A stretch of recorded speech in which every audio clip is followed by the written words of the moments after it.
ईश्वर की प्यारी संतानों के रूप में मेरे निजातमान, जान भी हम जिंदगी पे देते हैं, जान भी हम जिंदगी पे देते हैं, जिंदगी काबिल यकीन भी नहीं। मैं था वो जिससे आकाश भी दबता था, लेकिन आज गर्दानते जमे भी नहीं। जान भी जिंदगी पे देते हैं, जिंदगी काबिल यकीन भी नहीं।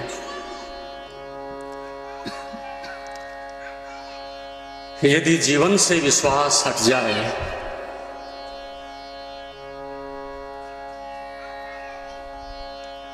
और जीवन ही हमारे लिए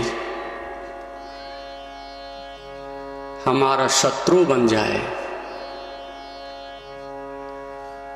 जो रहबर है वही हमारा भक्षक बन जाए, तो फिर उसको हम जीवन क्या कहें, उस पर हम विश्वास कैसे करें।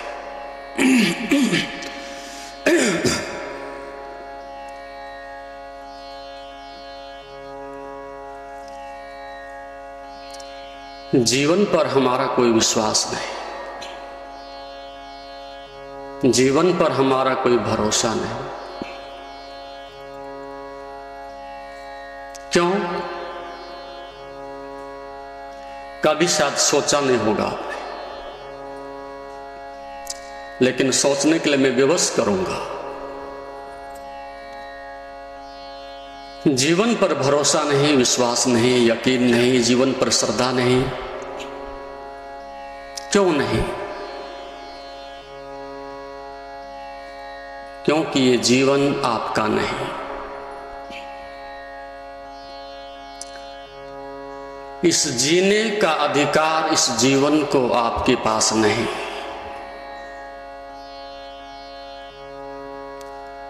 दो चुनौतियां परमात्मा मनुष्य के सामने भेजता है कि जीवन मैं दूंगा और खोज आप करोगे। तो परमात्मा का कार्य तो जीवन के साथ पूर्ण हो जाता है। आपको संसार में एक बार धक्का दे करके, और परमात्मा फिर प्रतीक्षा करता है, परमात्मा फिर देखता है।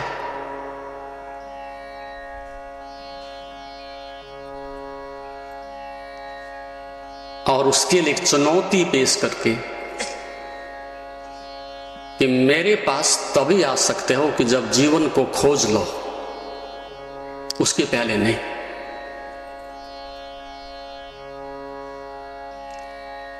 तो गुरु और शिष्य का जो एक संबंध था,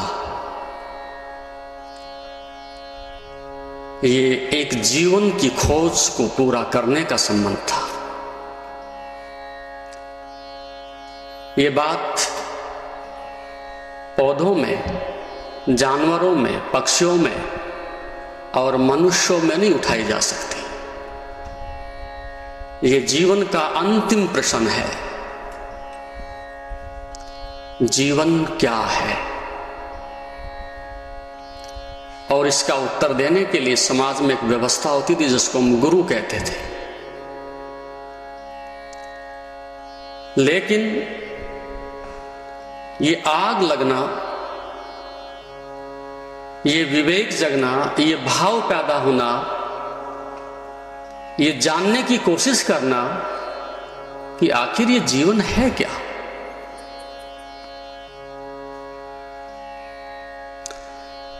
तब मैं रोक नहीं पाया अपने आंसू, तब मैं रोक नहीं पाया अपने आंसू, जिसके पीछे पागल होकर मैं दौड़ा जीवन भर। तब रोक नहीं पाया मैं आंसू, जिसके पीछे होकर पागल दौड़ा अपने जीवन भर। मृग मरीचिका, तब मृग मरीचिका ने कहकर मेरा अरमान हंसा, तब मेरा पूजित पाषाण हंसा। जिसको तुम पूज रहे हो, जिन अरमानों को, जिन इच्छाओं को, आकांक्षाओं को आप पूरा करना चाहते हो, वो सदैव आपके ऊपर हंसती रहती है। आपके पास जो भी संसार के लोग हैं वो प्रतिदिन आपके ऊपर हंसते हैं। जिसको भी आज तक आपने पूजा है वो सब हंसते हैं। जिन अरमानों को भी पूरा करने के लिए कोशिश की और पीठ फिरते आपके ऊपर कटाक्ष करते हैं, व्यंग कसते हैं।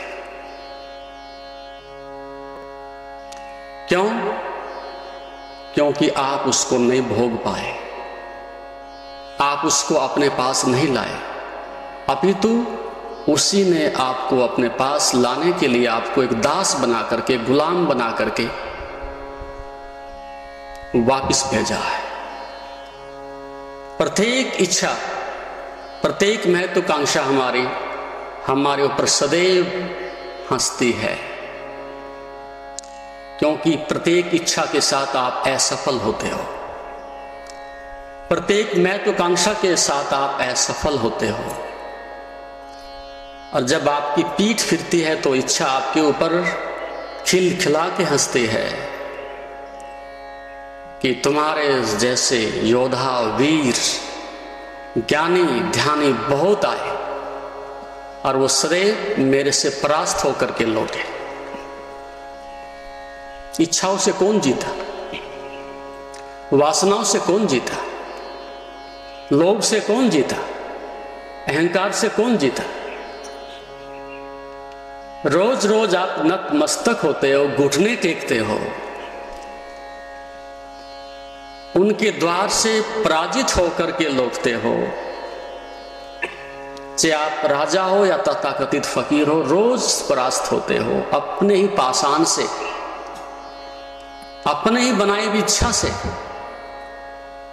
अपने ही प्रतिमा से, अपने द्वारा ही पूजे गए उस इच्छा से प्रतिदिन हम असफल होते हैं।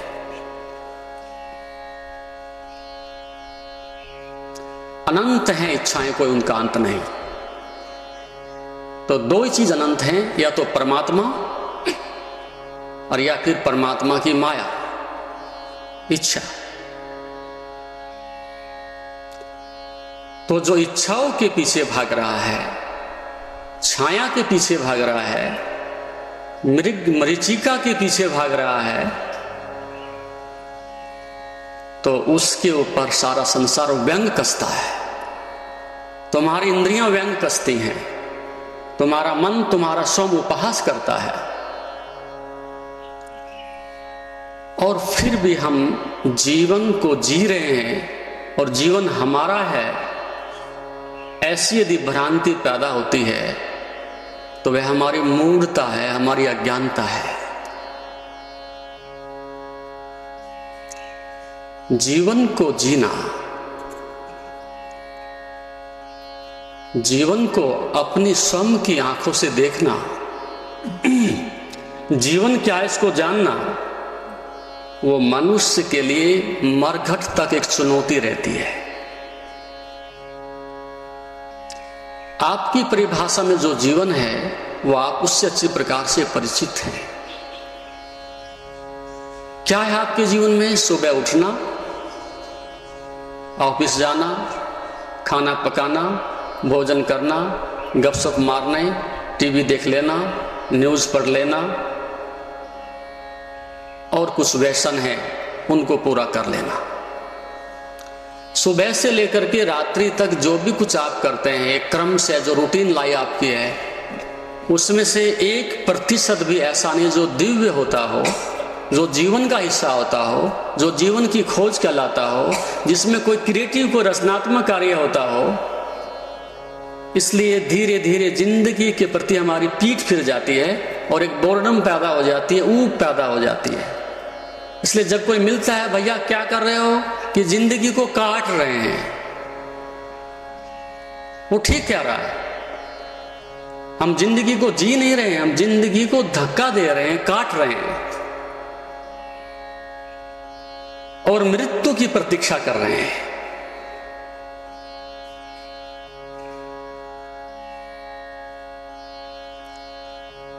तो जिंदगी को जीने का अर्थ, जिंदगी को तलाशने का अर्थ, जिंदगी को जानने का अर्थ है जिसको शास्त्रों में ऋषियों ने, योग के अंदर भगवान पतंजलि ने कहा है कि पहली जो बात है, पहला जो सूत्र है, पहला जो मौलिक सिद्धांत है योग का, उसमें वे कहते हैं कि खोजने वाले में ही खोजने जाने वाला छिपा बैठा है। जिसको तुम खोजने के लिए जा रहे जिंदगी को, वो जिंदगी तुम्हारे अंदर ही खोजने वाले में ही बैठी है। और मनुष्य के अंदर एक दुर्गुण है, एक दोष है कि वो सदैव बाहर की ओर भागता है, सदैव दूसरों में ढूंढता है। स्वयं को छोड़कर के सभी दिशाओं में ढूंढेगा, लेकिन स्वयं के अंदर कभी नहीं ढूंढता। क्यों? क्योंकि पता है कि स्वयं के अंदर कूड़ा करकट के अलावा कुछ है ही नहीं। जो कुछ भी आज तक इस जीवन के प्रति आपका परिचय हुआ है, वो अमृत से कोई परिचय आपका नहीं हुआ, आनंद से कोई परिचय आपका नहीं हुआ। आपका संबंध केवल वासना से हुआ,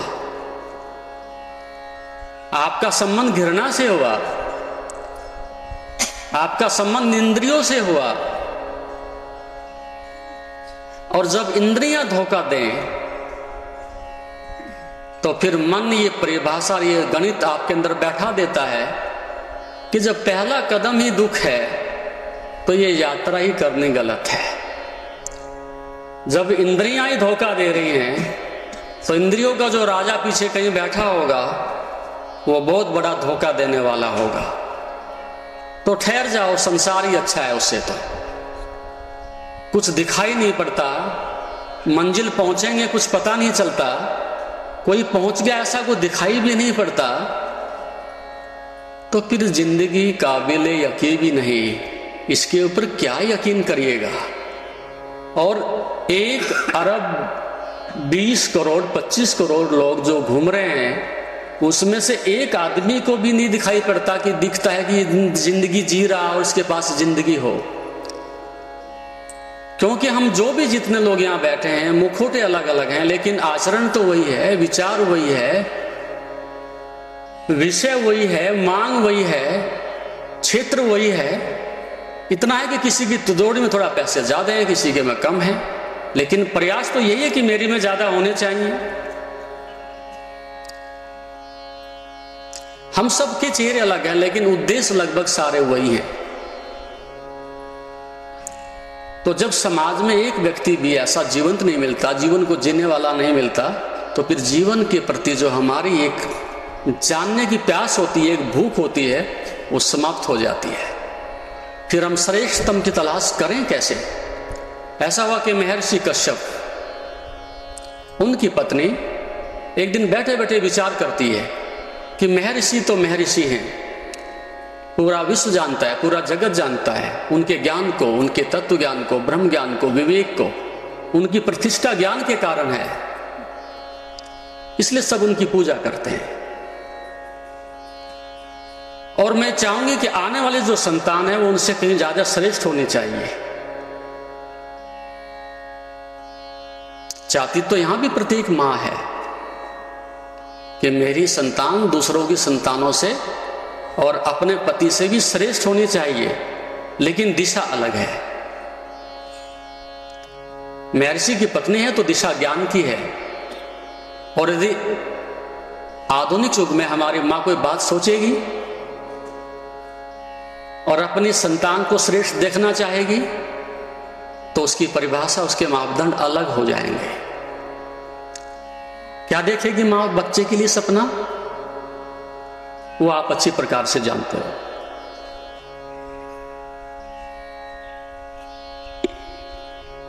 मां का सपना ज्ञान का नहीं होगा, मां का सपना ध्यान का नहीं होगा, प्रार्थना का नहीं होगा। मां का सपना यही होगा कि ये इस देश का सबसे धनी आदमी हो जाए, इस देश का सबसे बड़ा नेता बन जाए, सबसे बड़ा पदाधिकारी बन जाए। नेता बनना, पदाधिकारी बनना कोई बुरी बात नहीं है, ये हम उसकी आलोचना कर रहे हैं। लेकिन जब से मां ने बच्चे को अपना प्रेम देना बंद किया, उसकी बुद्धि को जगाना बंद किया, बच्चे के ध्यान का द्वार बंद किया, उतने से इस जगत के अंदर ध्यान का, ज्ञान का, प्रेम का, जीवन का द्वार ही बंद हो गया। और कम से कम 50% माताएं ईमानदारी से ऐसा कर लेती। 50% नेता बनते, IAS बनते, डॉक्टर बनते, इंजीनियर बनते, लेकिन 50% के लिए तो ये नियम लागू होता मां के द्वारा कि तुझे ध्यानी बनाऊंगी, ये ज्ञानी बनाऊंगी, योगी बनाऊंगी, तपस्वी बनाऊंगी।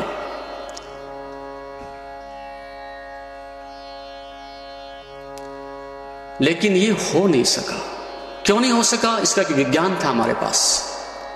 जब शादी होती थी उस समय जो ब्रह्मवेता होता था, ऋषि होते थे, उनके पास एक बहुत गूढ़ विद्या होती थी, एक कसौटी होती थी, और उनको पता था कि किसको राष्ट्र का राज ऋषि बनाना है, किसको धनी बनाना है और किसको ध्यानी बनाना है। जब वधू का और वर का चयन किया जाता था, उस समय वह ब्रह्मवेता, वह ज्ञानी बनने वाली पत्नी की और पति की दोनों की प्राण ऊर्जा को देख लेता था। यह बहुत गहरा विज्ञान था।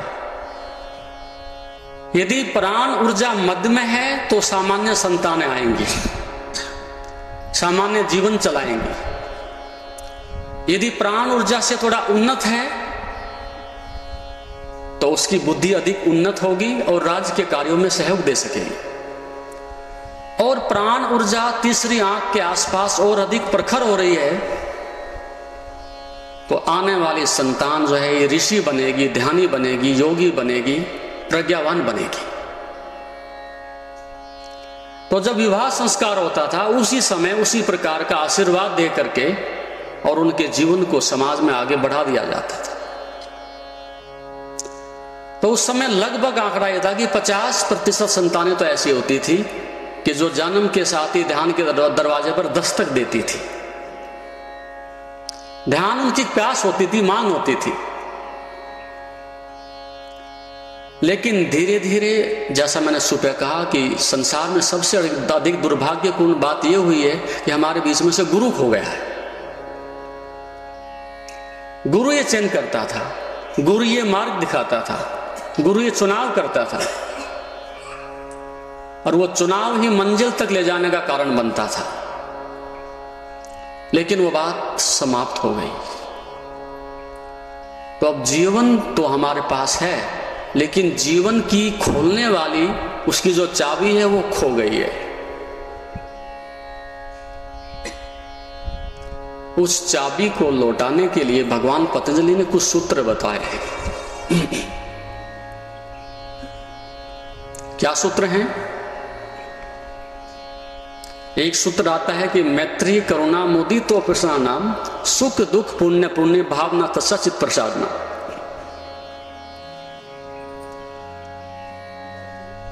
पहली बात,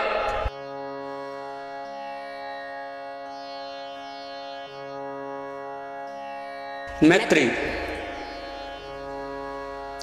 यदि जीवन को जानना चाहते हो, जीवन को जीना चाहते हो, तो पहला सूत्र जीवन का अपने आसपास मित्रता का, मैत्री का विस्तार करना आरंभ कर दो। और पहले अपने से आरंभ करो। पहले स्वयं के मित्र बनो। स्वयं के मित्र कैसे बनोगे?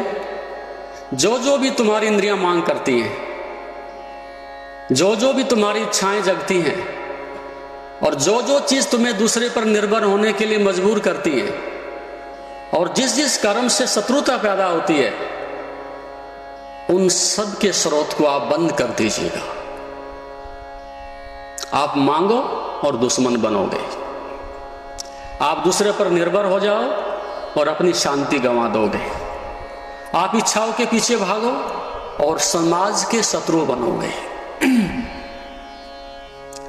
तो मित्र बनने का सूत्र है कि हम एक आवश्यकता की जिंदगी जिए। जितना कम से कम में हमारा जीवन चल सकता है, उसके लिए पुरुषार्थ करके जीवन को चलाने की कोशिश करें और हम सदैव बांटने के लिए तत्पर रहें। हम शरीर से दे सकते हैं, भावना से दे सकते हैं, प्रार्थना से दे सकते हैं, अर्थ से दे सकते हैं। किसी ना किसी प्रकार से देने का मार्ग हमारा बराबर खुला रहना चाहिए। और जो दे सकता है और देता रहा है और देता रहेगा, वो शत्रु क्यों बनेगा? शत्रु तभी बनते हैं कि आइएगा और लाइएगा, आइएगा और लाइएगा, तो उसका आना जाना ही बंद हो जाता है।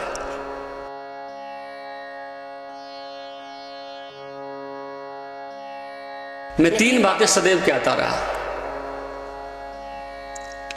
एक तो मुझे पूरे भारत में दानी नहीं मिला, एक ध्यानी नहीं मिला, और एक ऐसा गृहस्थी नहीं बना, ऐसा गृहस्थी नहीं मिला जिसकी बात महर्षि कश्यप की जो पत्नी है विनीता, जिसकी बात अभी पूरी करूंगा, एक ऐसा गृहस्थी नहीं मिला। तो दान का अर्थ है प्रभु ने मुझे दिया और वो प्रभु का था, और किसी ने उसके लिए मुझे अवसर दे दिया तो मैं उसका आभारी हूं। कम से कम मेरा काफी भार तो हल्का हो गया। दान तो ये होता, तो ये दान कहलाता है। तो कश्यप की पत्नी ने सोचा कि आने वाली संतान श्रेष्ठ होनी चाहिए, महान होनी चाहिए, और ये प्रत्येक मां का लक्ष्य होना चाहिए। और मां के पास जो बच्चे आ रहे हैं ना, वो बिना बुलाए हुए मेहमान आ रहे हैं। मां का उद्देश्य नहीं था, बाप का उद्देश्य नहीं था कि संतान आए और हम उसका स्वागत करेंगे और हम उसको एक महान संतान बनाने के लिए प्रयास करेंगे। जितने बच्चे आ रहे हैं आधुनिक युग में, वो बिना बुलाए हुए मेहमान आ रहे हैं। कोशिश तो करते हैं, गला घोटते हैं उनका गर्भ में ही। और कई बच्चे ऐसे जिद्दी भी हैं, गोली से भी नहीं मरते हो। वो माँ गोली खाई जाती है, वो कहते नहीं पैदा होके ही रहेंगे, वो फिर भी जन्म ले लेते हैं।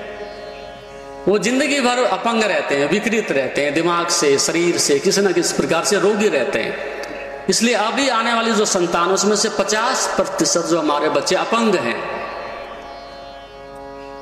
अपंग है वो।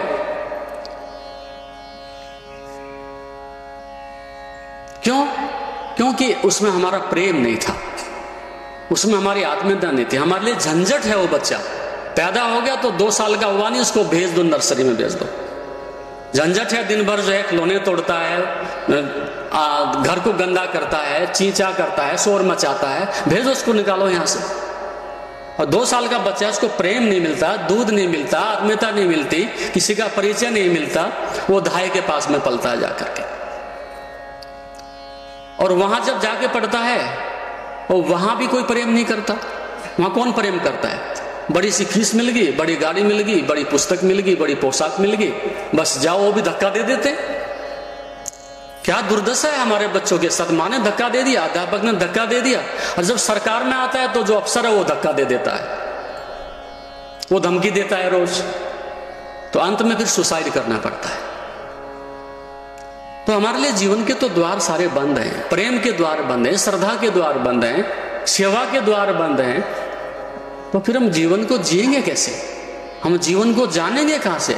और हम बैठेंगे किसके पास?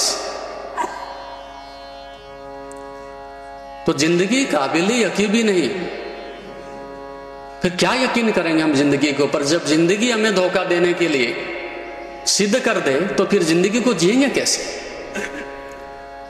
तो कश्यप पत्नी ने यही भाव किया कि आने वाली संतान श्रेष्ठ होनी चाहिए, और कम से कम महर्षि के बराबर तो हो तो इनसे ऊंची, इनके बराबर तो हो। तो उसने सूर्य भगवान से आशीर्वाद मांगा कि मैं ऐसी संतान हूं। और ये कुछ लोकोक्तियां हैं इस प्रकार की। सूर्य का मतलब है हमारे शरीर में प्राण ऊर्जा। सूर्य यहां से कितनी दूर है, प्रोफेसर साहब बताएंगे।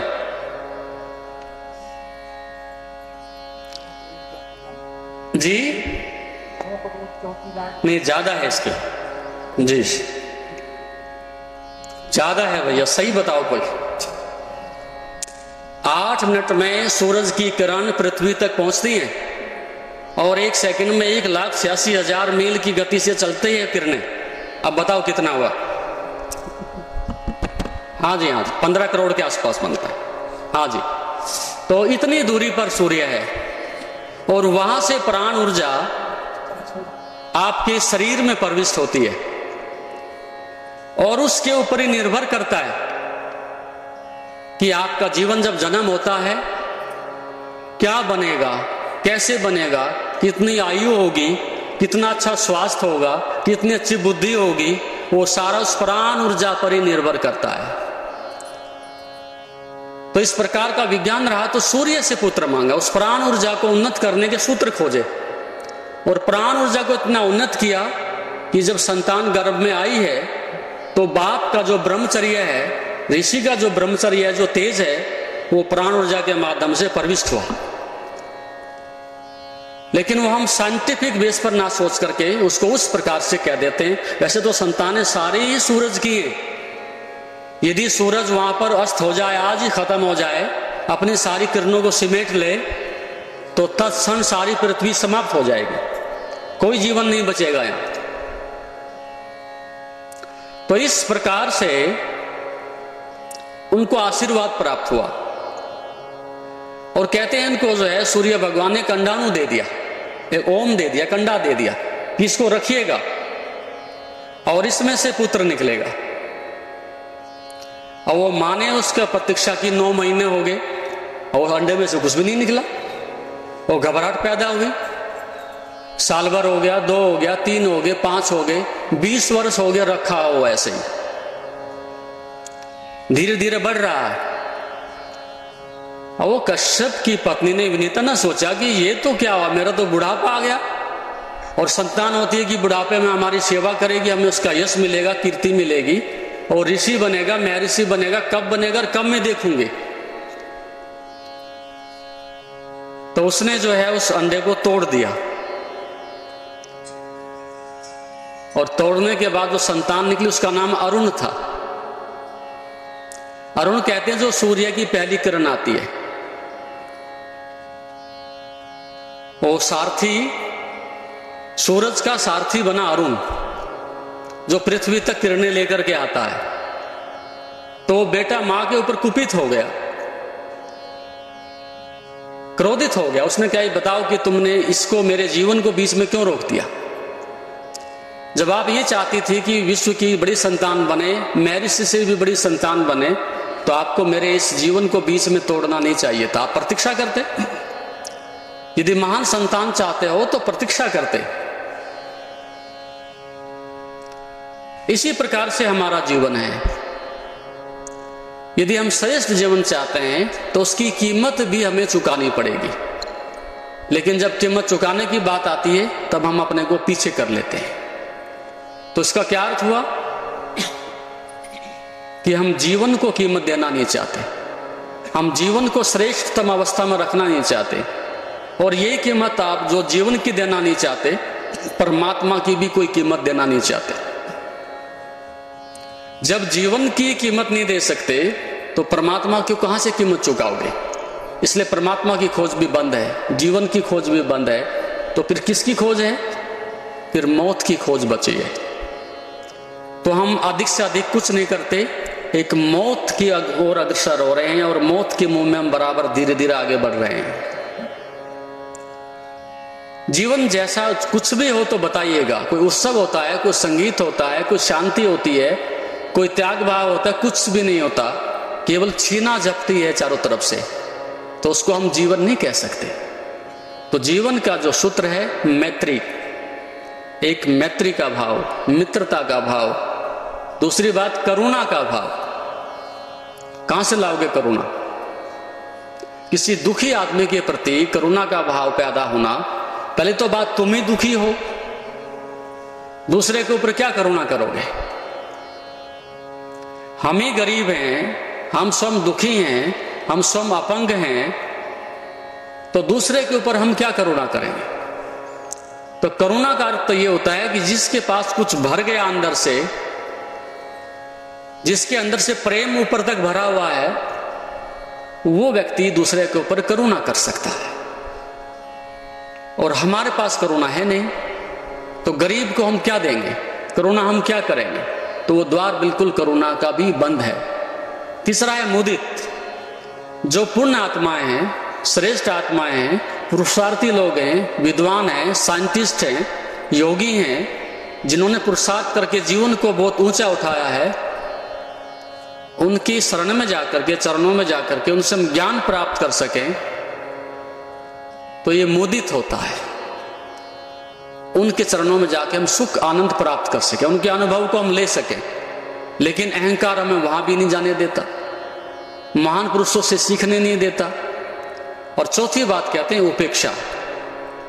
उपेक्षा का मतलब, जो व्यक्ति समाज के, जीवन के, धर्म के, ध्यान के, प्रेम के, सत्य के बिल्कुल विरुद्ध चलता है,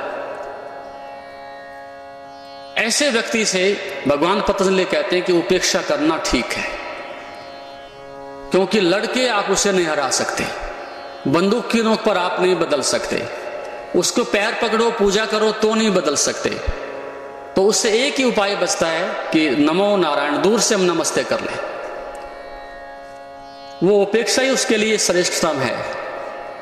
तो ये चार बातें हुई जीवन का द्वार खोलने के लिए। क्या हुआ?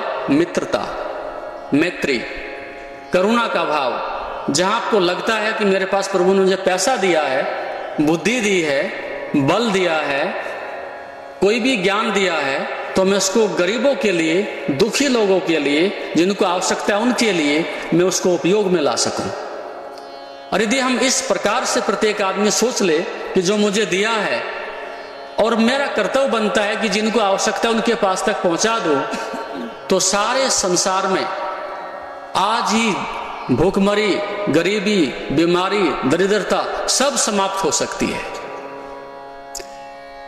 सब समाप्त हो जाएगी। यदि प्रत्येक व्यक्ति ये सोच ले जो मुझे दिया है उसमें से निकाल के मैं उन लोगों को भी दे दूं जिनको आवश्यकता है, जिनका जीवन दुख में है, संकट में है, तो यहां सबकी पूर्ति हो सकती है। लेकिन विषमता यह है, एक के पास इतना है कि उसको पता भी नहीं कितना है, और एक के पास यह है कि उसको खाने के लिए अगले दिन की रोटी भी नहीं है। तो जब तक ये विषमता है, इतनी दूरी है, तो हम जीवन को नजदीक नहीं ला सकते, हम करुणा को आगे नहीं बढ़ा सकते, हम मित्रता को आगे नहीं बढ़ा सकते। तो ये एक अंतर है बहुत बड़ा, जिसको हम दूर कर सकते हैं, लेकिन वो तब जब आप उसके लिए सैक्रिफाइस करें। तो ये सूत्र है जिंदगी के द्वार खोलने का पहला सूत्र। अपने जीवन में जाकर के इसके ऊपर आप आचरण करें, मनन करें, चिंतन करें, अपने व्यवहार को बदलने की कोशिश करें। और फिर इसके साथ हंस खेल कर काटे दिन, हंसकर काटे दिन सुख के, हंसकर काटे दिन सुख के, हंस खेल काट फिर दिन दुख के भी। ये देखिएगा, यदि हम चाहें कि सुख ही सुख हमारे पास होना चाहिए और दुख कभी भी नहीं होना चाहिए, तो दुख ऐसे ही है जैसे आप सब्जी खाते हो, उसमें हम नमक ना डालें, उसमें हल्दी ना डालें, उबाल करके आपको ऐसे ही दे दें, तो वो सब्जी कितनी अच्छी लगेगी आपको। तो दुख जो है वो मनुष्य की कसौटी है, दुख मनुष्य को निखारते हैं। तो यदि आप सुख को स्वीकार करते हैं तो दुख को भी स्वीकार करना ही पड़ेगा। मधु का स्वाद लिया है तो विष का भी स्वाद बताना होगा। यदि आपने मधु का स्वाद लिया है तो विष का स्वाद भी बताना होगा। तो जीवन तो तभी मिलता है कि जब हम धूप से छाया से, सुख से दुख से, कांटों से फूलों से, सभी से सीखते हैं, अनुभव करते हैं और जो दूसरों के लिए दुख पहुंचा सके उस द्वार को बंद कर देते हैं, तो फिर जिंदगी को जीने का मार्ग प्रशस्त हो जाता है। तो इस प्रकार से आप जीवन को जिए, जाने, स्वयं आगे बढ़ें, दूसरों को आगे बढ़ाने की कोशिश करें। ओम शांति।